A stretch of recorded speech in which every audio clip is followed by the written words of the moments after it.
Remember that basketball player Dennis Rodman? Remember when that woman stole millions of dollars from him? So the story starts with this woman, Peggy. And Peggy is from New Orleans and she really wants to be rich. Like she'll do anything to get that money. And one day in the 90s, an opportunity arrives for her to do just that. Because her friend gets drafted into the NBA. This guy, Travis. And so Travis gets drafted and he gets a contract worth several $1,000,000. And Peggy finds out about this and she's like, oh, I'm gonna get that money. And so she decides to start lying to everyone and saying she got a degree from Harvard Law and that she used to work on Wall Street. And so then she goes to Travis and she asks him, hey, let me manage your finances for you. I went to Harvard Law and I worked on Wall Street. And Travis, he's a busy guy. He ain't got time to be managing finances. So he's like, all right.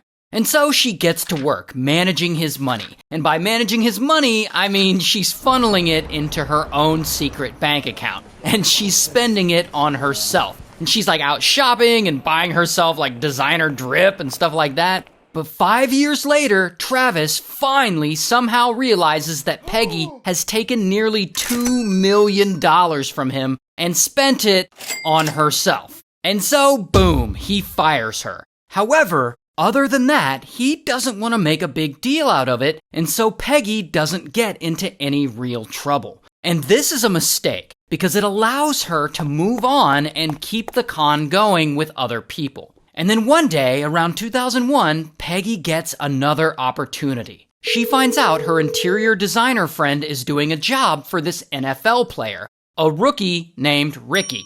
And so Peggy tags along, and that is when she meets Ricky, and she charms him up, and she's like, I have a law degree and I worked on Wall Street. And soon enough, they become friends, and she eventually offers to help manage his finances. And Ricky, he's like, all right.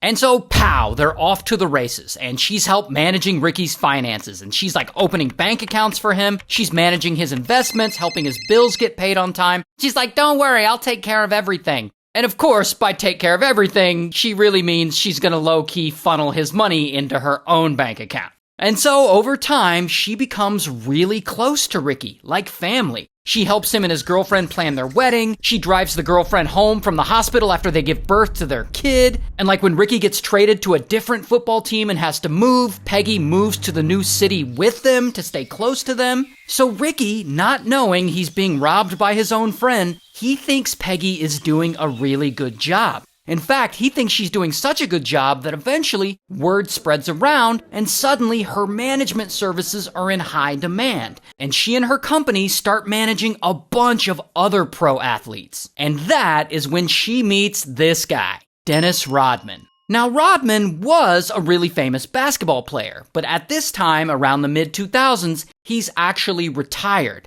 But he's still got a ton of money to manage. And so Peggy meets Rodman, and she's like, I went to Harvard Law and I worked on Wall Street. And Rodman's like, all right.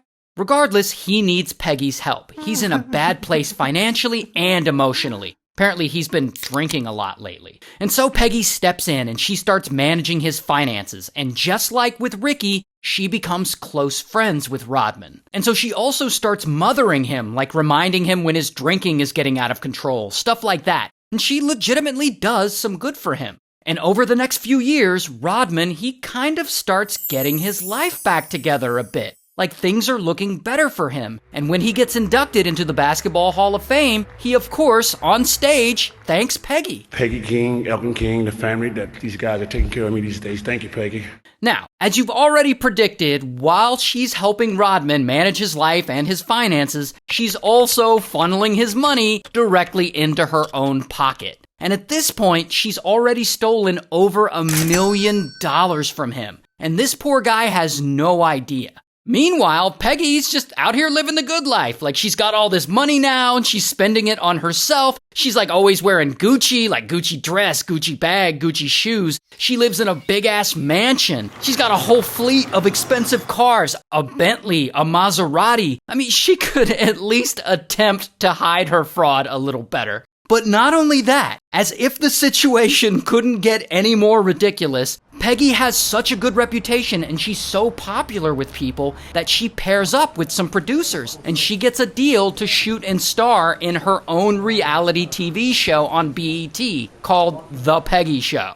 And it's about this woman who manages the finances of all these pro athletes. And they actually film a pilot for it. However, the show doesn't end up going to air. Regardless, everything is working for her. I mean, at this point, she seems more successful than most of the people she's managing. And for some reason, no one questions anything. Until one day, everything changes because Rodman is chilling in his condo and suddenly, boom, his power goes off. And Rodman's like, oh, that's kind of weird. So he has an assistant look into it. And it turns out the power bill for that condo hadn't been paid in months. In fact, a lot of his bills hadn't been paid in months. Now, who was supposed to make sure all of Rodman's bills are paid on time? The woman managing his finances, Peggy. Not only that, around this same time, around 2013, the IRS hits Ricky and his girlfriend, who is now his wife. They get hit with a fat-ass tax bill, telling him he now owes them $450,000. Plus, Ricky's Range Rover suddenly gets repossessed one day. And Ricky's like, what the f***? And of course, guess who was supposed to make sure all of Ricky's taxes and car payments are made on time? Peggy. Then they get a call from the wife of another different NFL player, and their car had also gotten repossessed, and their debit card got declined at the grocery store or something like that. And guess who was in charge of making those payments? Peggy! And so all of these people are like, what the hell is happening? Where's Peggy? Meanwhile, Peggy is like, oh shit. And she ghosts everyone. Like, she's not answering emails, she's not answering texts. And so they start putting two and two together. And they realize that Peggy hasn't been paying anyone's bills on time because she's been stealing from all of them for years. And so Ricky's wife starts investigating and looking into it. And she discovers what you already know.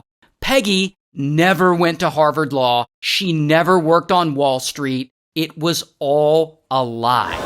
So then, pow, Ricky and his wife file a lawsuit against her, claiming that she defrauded him out of millions of dollars. Then, in 2015, kaboom, this story hits the news, and now it's a national headline. And around this time, an FBI agent is on his lunch break reading the sports section of the news. And he sees that Ricky, this NFL player, is suing his own financial manager, Peggy. And he's like, oh, well, I'm going to look into this because this sounds like it could be a criminal case. And so he starts looking into it. And looking into it, he discovers that old Peggy is overseeing more than 85 secret bank accounts, with money bouncing around between all of them, making it all extremely hard to trace. So this turned out to be a way more complicated scheme than anyone had imagined. But anyway, so now the FBI is involved, and they're investigating. And at this point, Peggy's life is already started to fall apart. I mean, her own famous clients are all suing her. So most people are afraid to work with her now. And so she has to file bankruptcy and she has to sell all of her cars, and Dennis Rodman is obviously no longer talking to her. And then so eventually the FBI goes to Peggy's house, and there they question her and they ask her all about these things she's being accused of. And of course, Peggy is stubborn and she denies all of it and she says she didn't do anything wrong. However, the FBI knows she's full of shit.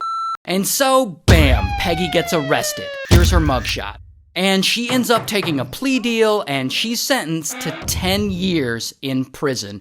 And she has to pay everyone back, which in total is $5.7 million. She took $5.7 million from these guys. Damn, girl. And a huge shout out to Leonardo.ai for sponsoring this video. If you want to make really cool art for your videos or just for your life, like this or like this, then sign up for Leonardo.ai.